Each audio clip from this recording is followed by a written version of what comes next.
दोस्त उनके बेटे की शादी थी तो कहा अवध 800 बाराती चाहिए। 800 प्रांत कब्जा करना है। कहा नहीं 4-5 राइफल अगर लेके आ जाओ तो मजा आ जाए। गाड़ी बनाने जा रहे हो, ठेका लेने जा रहे हो। ठेका में लोग राइफल लेके जाते हैं। ऐसी तो घटिया सोच है इस समाज के लोगों की। लड़की को एक बात हमेशा खटकती है कि उसका पिता उसके विवाह में बहुत परेशान था। उसी खटकने से वो अपने पुरुष को जिंदगी भर टॉर्चर करती है। तुम्हारी जिंदगी बहुत खुशहाल रहेगी, बहुत बड़ा मूल मंत्र दे रहा हूं तुमको, दहेज मत लेना, कमाओ पैसा यार।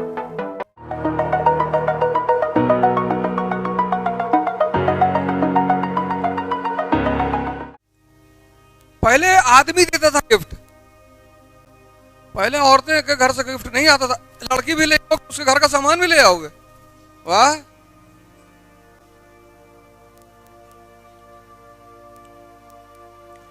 तो लड़का देता था। आज भी बहुत सारे जो ट्राइब है हमारे, हाँ, उनके यहाँ लड़कियां देती हैं। मतलब लड़कियां सामान लेके आती है लड़कों के यहाँ से कि हम तो आ ही रहे हैं तुम्हारे घर, तो हमारे पिता को कुछ दोगे नहीं, इतना खिलाया पिलाया है।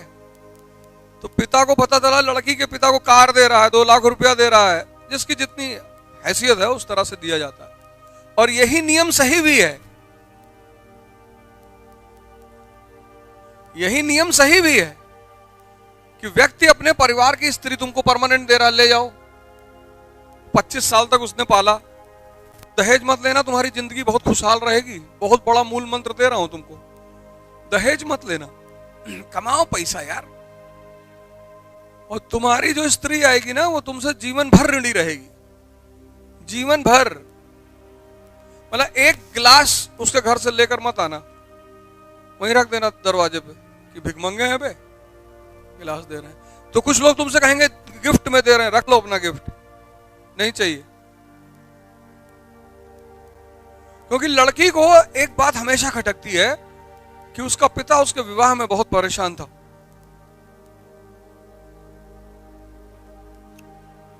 उसी खटकने से वो अपने पुरुष को जिंदगी भर टॉर्चर करती है।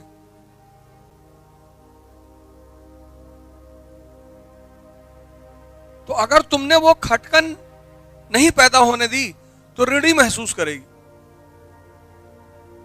जिंदगी भर तुम्हारा ऋणी महसूस करेगी।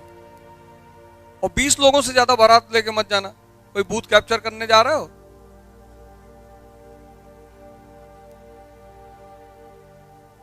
हमारे एक दोस्त था, उनके बेटे की शादी थी तो कहा अवध 800 बाराती चाहिए।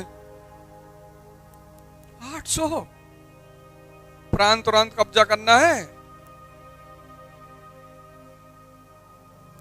कहे नहीं 4-5 राइफल अगर लेके आ जाओ तो मजा आ जाए। बताओ,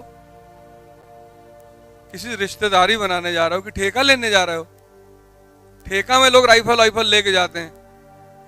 ऐसी तो घटिया सोच है इस समाज के लोगों की कि जिसके घर रिश्ता बनाने जा रहे हो वहां प्रेम व्यवहार से बात करनी होगी, ऐठन से थोड़ी बात करनी होगी।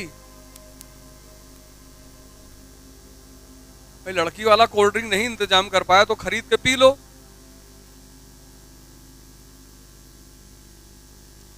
उत्तर वैदिक काल में जब स्त्री की शिक्षा का अंत हो गया पुरुष पर, तो अब जब निर्भर स्त्री, अब किसी को तुम अपने घर ला रहे हो, वो पूरी तरह तुम्हारे ऊपर निर्भर है पूरा जीवन।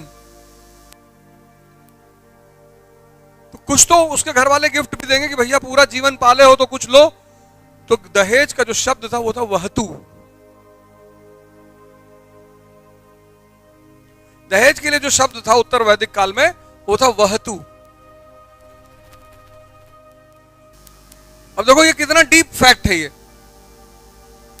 आईएएस में इसको नहीं इतना दिया जाएगा वरीयता, जाने दो, कोई लेना देना ही नहीं है।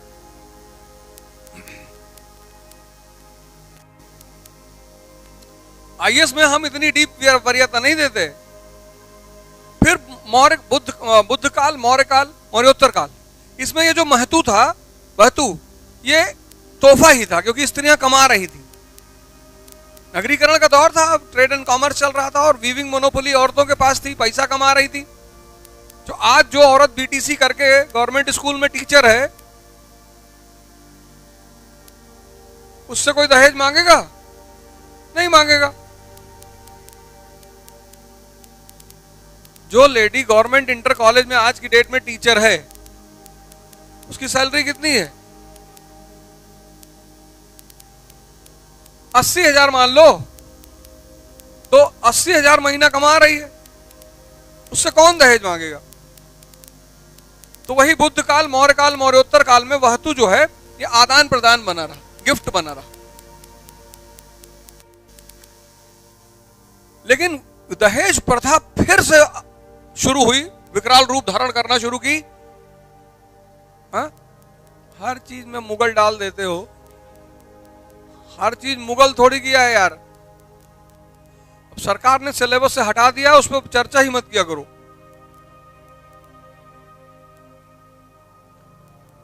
अब तो हमने पढ़ना ही बंद कर दिया। जो चीज सरकार नहीं करेगी उसको हम कैसे करेंगे? तो अब तो मुगल पढ़ना ही बंद कर दिया, सिलेबस में है ही नहीं।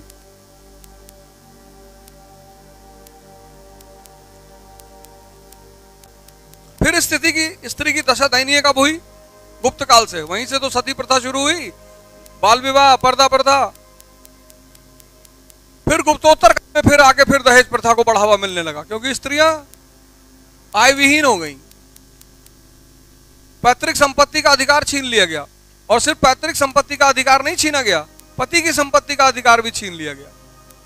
तो हिंदी में तुमको 2 किताब प्राचीन भारत में पढ़नी पड़ेगी। एक तो पढ़नी ही पड़ेगी, वो इंग्लिश में नहीं आती, और उसका नाम है झा और श्रीमाली।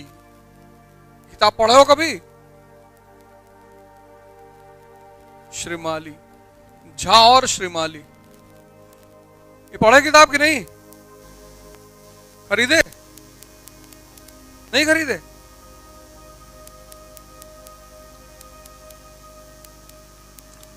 लेकिन ये भी बच्चा है। फैक्ट इसमें बहुत अच्छे अच्छे हैं, तथ्य बहुत अच्छे अच्छे हैं। जो सारी किताबों का बाप है, मतलब उसको पढ़ लोगे तो एनलाइटेंड हो जाओगे, इतनी मोटी किताब है। लेकिन उसमें से तथ्यों को निकालना एक कला है। तुमको हर लाइन उसमें तथ्य लगेगा कि ये भी फैक्ट है, ये भी फैक्ट है। उस किताब को खरीद सब लेंगे, पढ़ सब नहीं पाएंगे।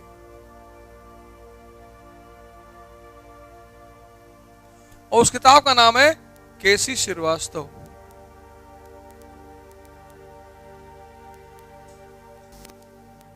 एंशिएंट इंडिया पे इतनी मोटी किताब, वहीं इलाहाबाद में छपती ही है, प्रयाग पब्लिकेशन से।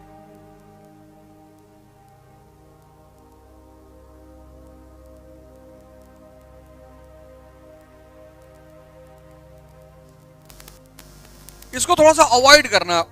अभी पहले यही पढ़ना, पहले पूरा प्रारूप बना लेना, गुप्त काल सब समझ में आ जाए, तब इसको छूना। अगर तुम इसको पहले छू लिए तो तैयारी की जो इच्छा है वो खत्म हो जाएगी।